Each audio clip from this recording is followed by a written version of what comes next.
Good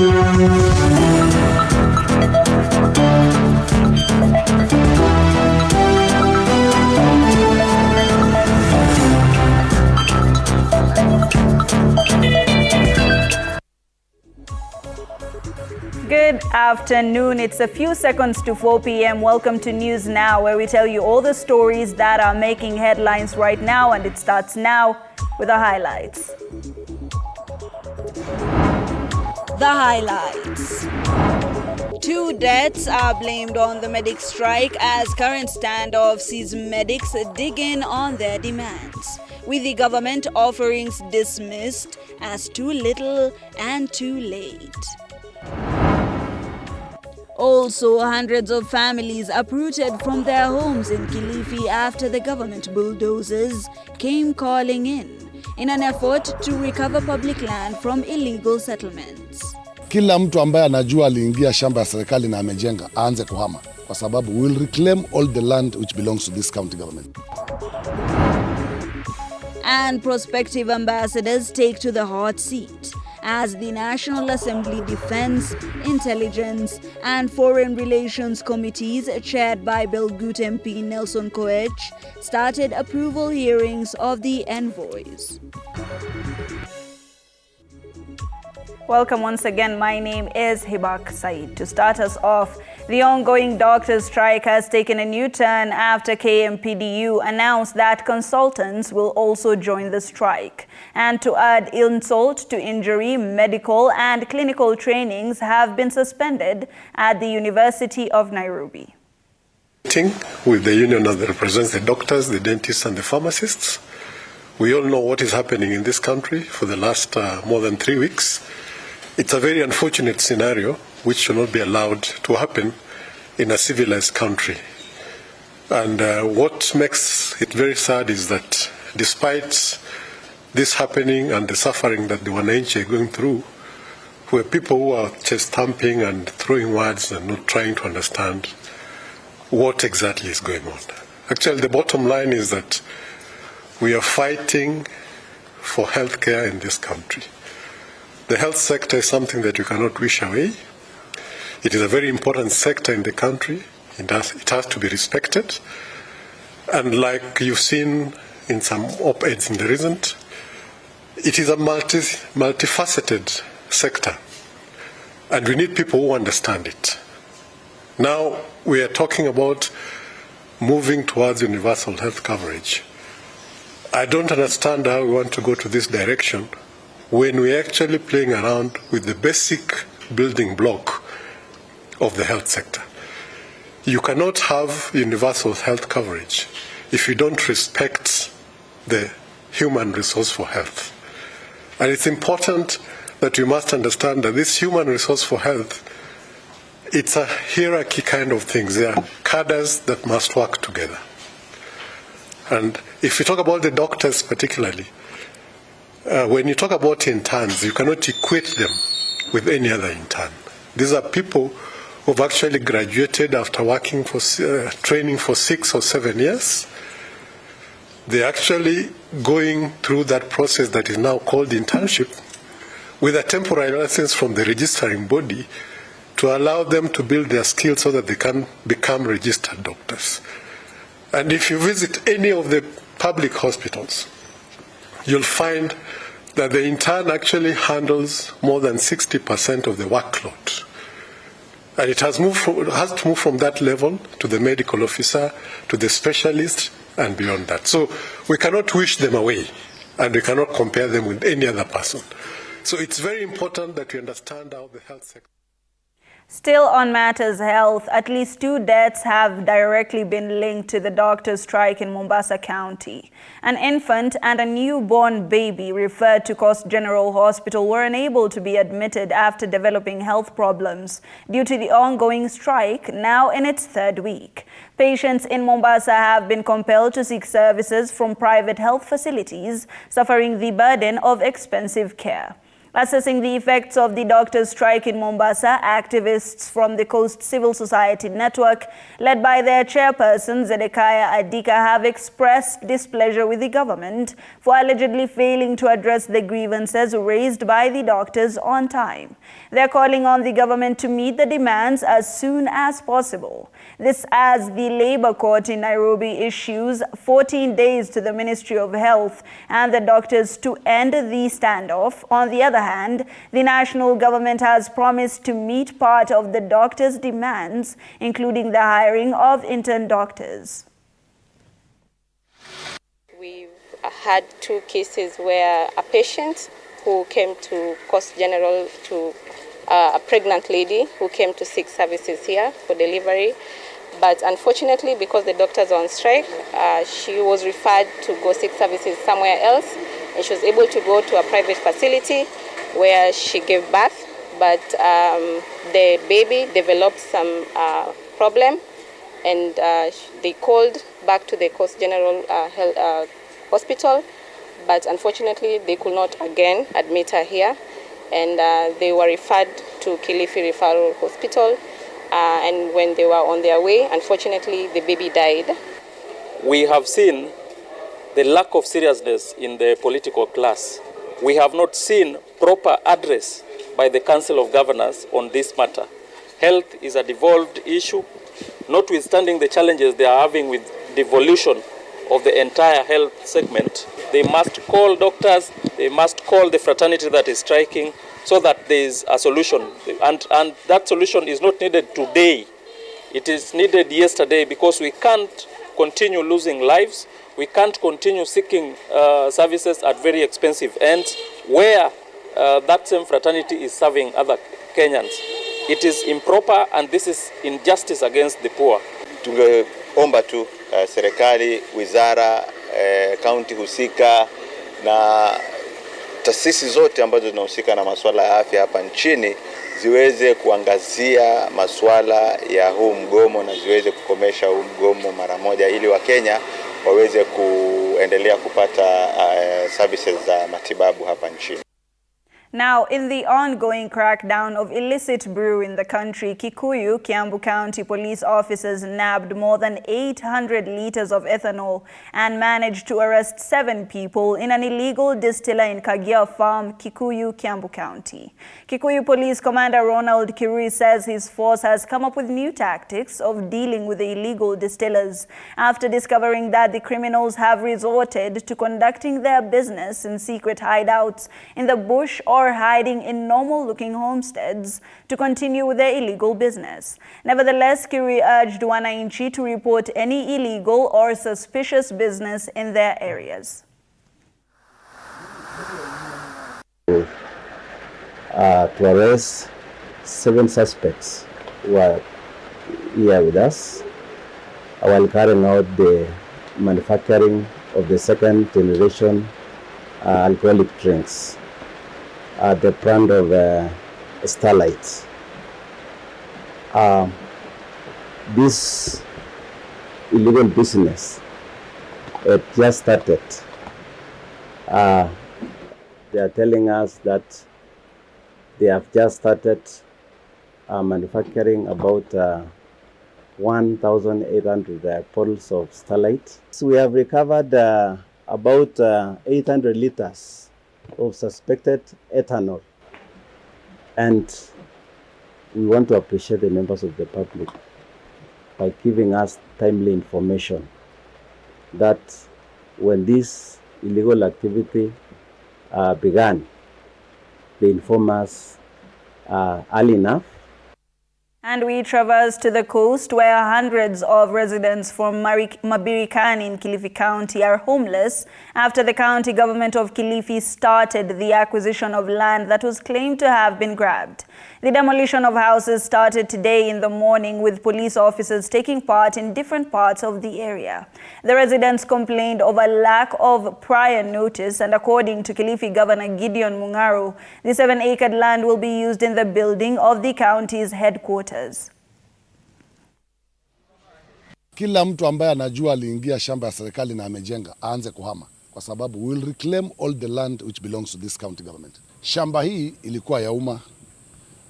Shamba hii waliochukua ni wafanyaji kazi wa hiyo social services na wafanyaji wa idara ya ardhi ya kaunti ya Kilifi. Ndio walichukua hii shamba, wameenda wametengeza letters of allotment. Tumeambia walete title deed. Kwa miaka wanasema walipata letter of allotment 1994. How many years are those? 30 years later. Wanasema wana title deed. Wanazungusha watu na letters of allotment. Niko na loan bado milioni 3 nalipa. Milioni 3 nalipa, ilikuwa inaenda kwa rent, ndio hata sijawahi kula rent ya hii nyumba. Na sisi tuna support serikali venye imefanya. Maana hapa kuna viwanja, watu wamegrabu viwanja vya serikali. Na hichi kiwanja kimoja wapo kilikuwa ni kiwanja cha serikali. Hao watu wamegrabu, wamefanya kazi hapa, wamekuja wakachukua hii sehemu. Hii ubomozi unaoendelea hapa ni kitu ambao tulikuwa tunatarajia, kwa sababu watu walikuja hapa wakapewa notice ya mrefu sana, lakini sasa ni watu wamepuuza. Kitu moja ambao mimi nashangaa ni serikali yetu vile inaweza ingia usiku alfajiri na watu na mafamilia zao na vitu zao, na kuanza ukiangalia tayari maisha ni shida hapa, kisha wanaanza kubomoa kila kitu, karibu kila kitu bila kusema, kitu bure, na watu hawana mahali ya kwenda, hawana msaada kutoa vitu, hawana notice. The Luo Council of Elders from Siaya County have warned politicians from the county to stop succession politics in the ODM party, terming them as premature and divisive. The elders who spoke after a meeting in Alego Songa told the leaders to concentrate on their elected mandate and stop supremacy battle, saying Raila is still the ODM party leader and that the region must unite for the sake of the Luo community. We are surprised that some young politicians are going around talking about succeeding Odinga simply because Odinga indicated interest that he wants to serve African continent. Traditionally, you don't have to admire the position of your father when your father is alive. In 1992, we were here, and this question of succession came up.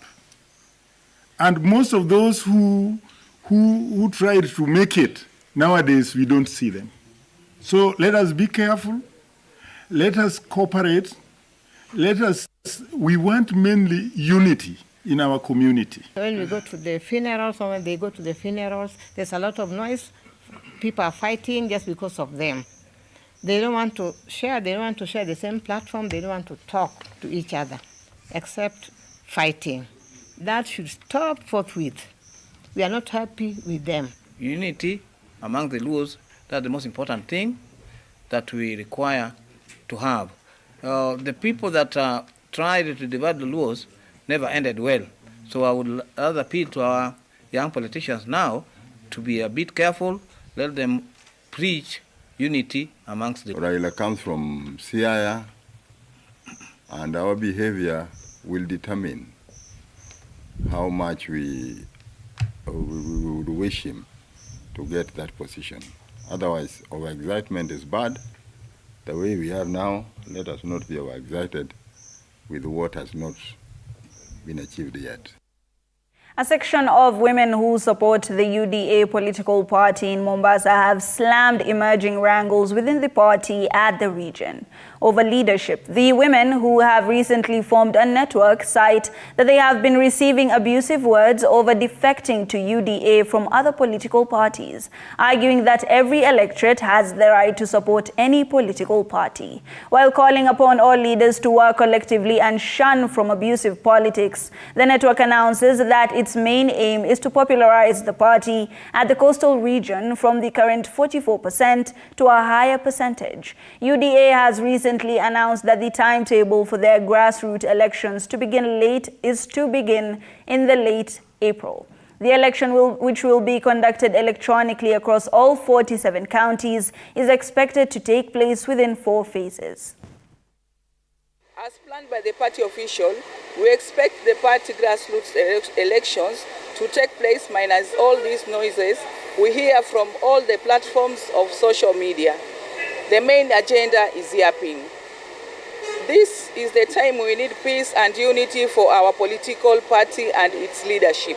We urge all the women to stay focused and avoid fan-based politics, instead engage in politics of development. In UDA, we trust. Sioni kwa nini watu wanapokuja kutoka kwa vyama vingine wakijoin UDA, viongozi walioko kule mashinani wanaanza kuingia kwa social media wakianza kutukana viongozi wengine. Kile tunachoomba ni kuwa sisi tumekuja huku, tunataka ushirikiano, tunataka amani, tunataka tukae tuwe na mikakati vipi tutaweza kuboresha hichi chama cha UDA na kuweza kuimplement yale mambo ambayo Rais Ruto alikuwa ameahidi kulingana na manifesto ya UDA. And I want to talk about defections from the other political parties that we have witnessed in this county of ours. We've seen so many people hailing abuses at people who have defected and come to UDA. UDA is one party that needs everybody on board. We cannot be chasing defectors who are coming from other party. We are here because we are perturbed sana na siasa ambazo tuliingia kwa UDA na tunaona watu wanapigana makumbo na hawataki tuje.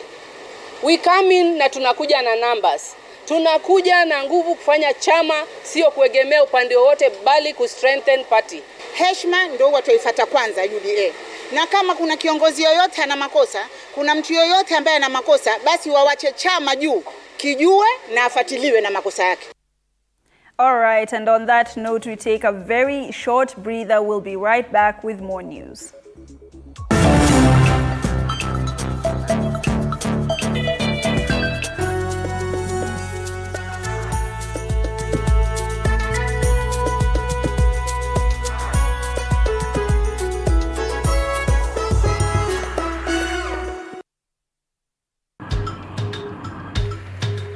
Na safari hii katika Mfahamu Kiongozi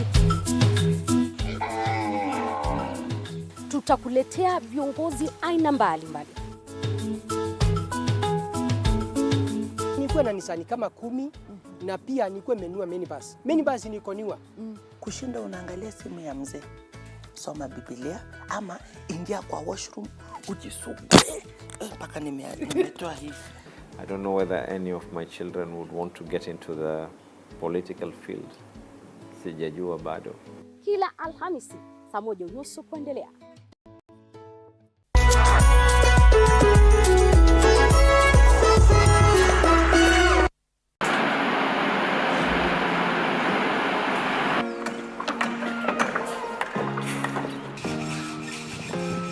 Join us on a journey through the concrete jungles and rising skylines, where every beam, every nail tells a story of progress and vision. In every aspect of life, you know, you have to look at several dynamics. From groundbreaking. Nowadays with the tech, you can check on different websites or you check online and you can see some inspiration. So at least that one would be a direction already.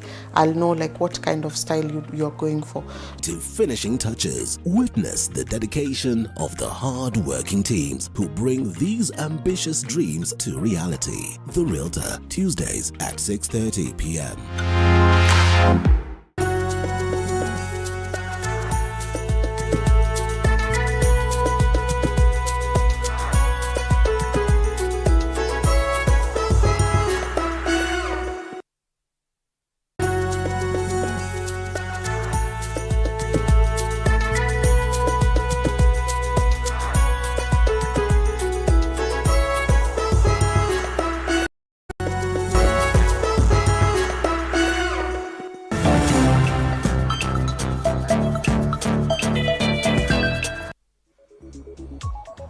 Welcome back to News Now.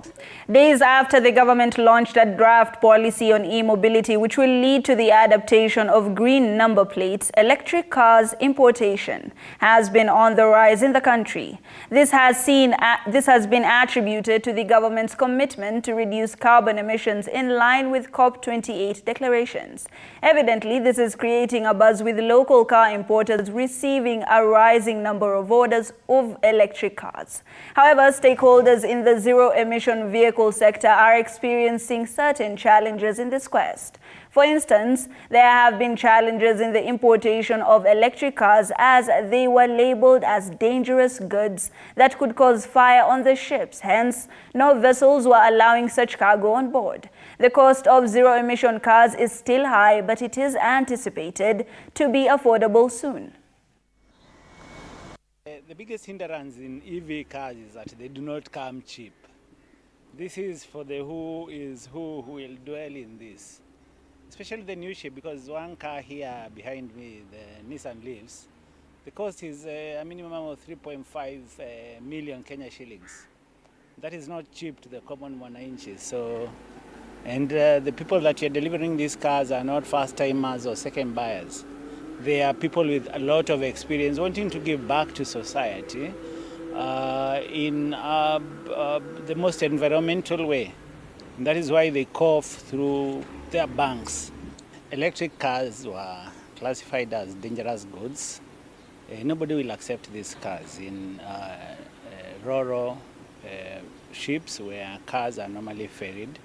We bring them in a very different way. These are dangerous goods with a lot of specifications which we have met together with Japan and other international partners to reach a point where for you as an Uber person, for you to get to JKIA or more international airport in Mombasa, you have better rates when you're doing EVs, you have better association, you're not blocked.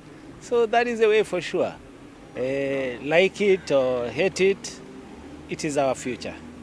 And the more we embrace it, the better. But in 5 years, we shall be somewhere. We shall be somewhere, we shall be far. Maybe these cars will be costing half. The infrastructure will have changed because EV ports will be many.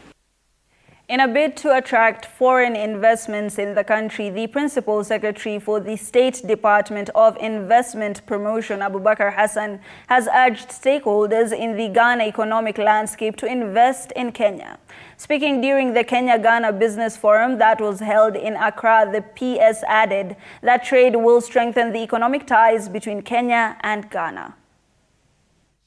To Ghanaian businessmen is that Kenya is open for business, Kenya is safe for business, Kenya is ready for business, and we mean business. And we have demonstrated that by facilitating the Ghana House in Kenya, not only to showcase your products, but now we are converting them to offtake your products. To us, Ghana is a key and a strategic partner in terms of our economic diplomacy, and this forum is a good platform to strengthen our economic ties by deepening and broadening our trade and investment relationship. Youth between the ages of 25 to 40 have been urged to prioritize land ownership as private developers strive to offer affordable land in support of the government's affordable house provision. While groundbreaking a land project in Kajiado, David Njiha applauded the government for digitization of land ownership process, Ardhi Sasa.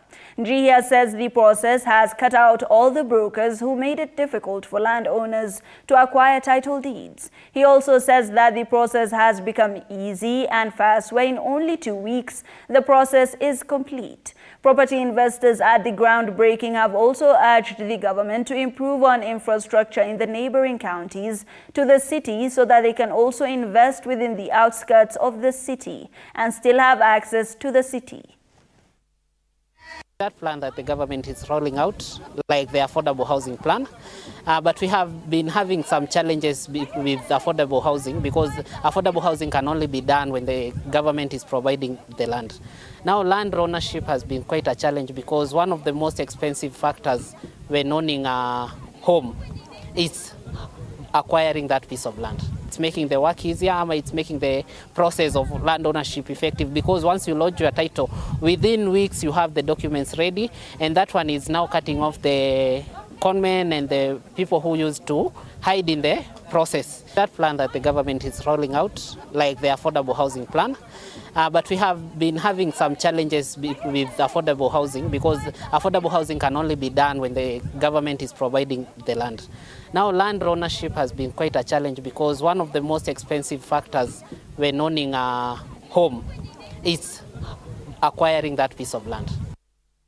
Now, stakeholders in the tourism sector in Taita Taveta County have raised concerns over the poor state of infrastructure in the region and blamed this situation for the hampering of the growth of the sector.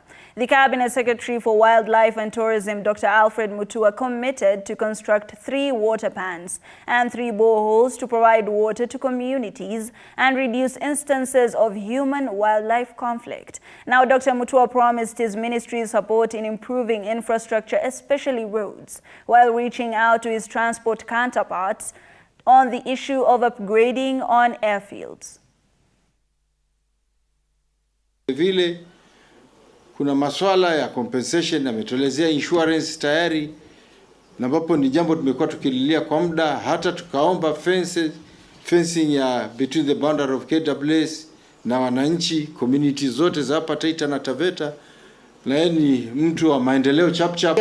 Kuhusu mambo ambayo lazima tushirikiane na county government kama vile ujengaji wa choo kwa barabara, choo kwa mikutano, ujengaji wa parking areas, mambo ambayo yatafanya watalii wakija wanajisikia wako sawa, ni kama wako ngambo kule kwao. Mwambia governor ya kwamba mimi niko tayari na fedha zetu tujenge mabwawa 3 water pans ya wananchi hapa Taveta, visima 3 vya maji 3 boreholes, na pia akaniuliza nikakubali na zile inaitwa check sand dams, zile ambazo zinasimamisha maji kwa mito ndio yaseremke 4.